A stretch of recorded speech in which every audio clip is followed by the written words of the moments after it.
Hi everybody, I'm Alan Britt from Smoking Pipes, here with cigar maker extraordinaire, Mr. Robert Caldwell. And today we are talking about something special and smoking something special, the Caldwell 10th anniversary Anejado. Robert, if you just want to talk about what this cigar means to you and why you chose this blend to signify such a monumental occasion. Perfect. So this is our 10th year anniversary. It's the Long Live the King TXN, so Caldwell 10 year anniversary. We were planning this cigar for a very long time. We actually started with something very different.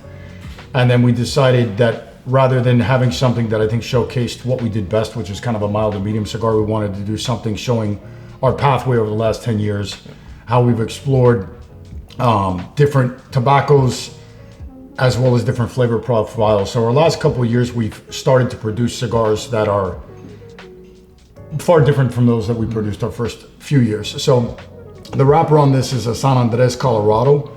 And then it's over a Nicaraguan, Dominican, and Colombian filler mix.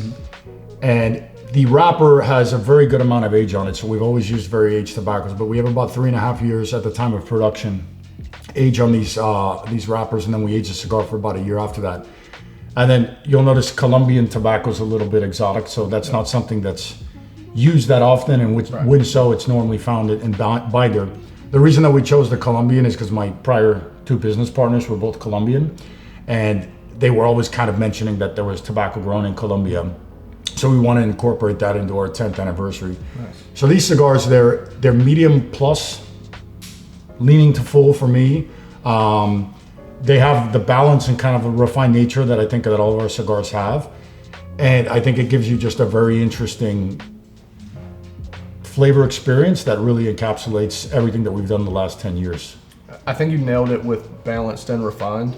I mean, it is, like you said, medium to full, where things can kind of get overwhelming from time to time, full of pepper.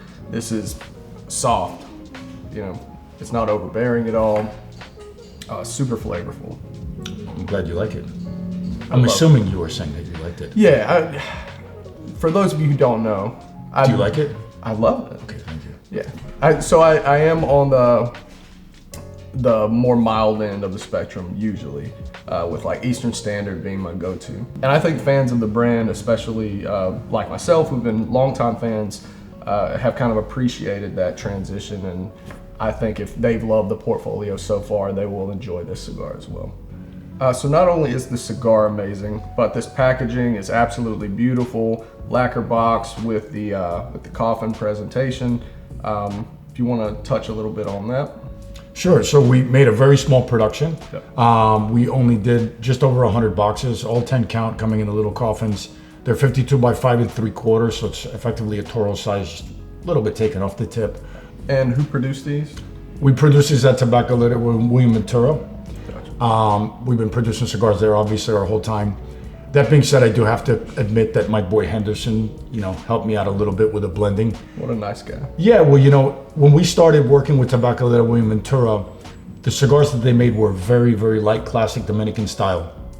And everything that was produced there was very light. And we came in with a different approach to Dominican tobacco. We wanted more full flavored, a little bit more full bodied than was being made there at the time. And Henderson was very young, and he just fell in love with like the darker leaves and the stronger tobaccos, and obviously went on to do his own thing, right. But really took an affinity to the stronger tobacco. So when we were going to source tobacco and working with this project, he was my first call. So out of the family members over there, he's definitely the one that leans that direction. Yeah, I think it was a good call. I agree. All right, well, you heard it from the man himself, the Caldwell 10th anniversary on site now. If you've been a longtime fan like myself, you don't want to miss it. Enjoy.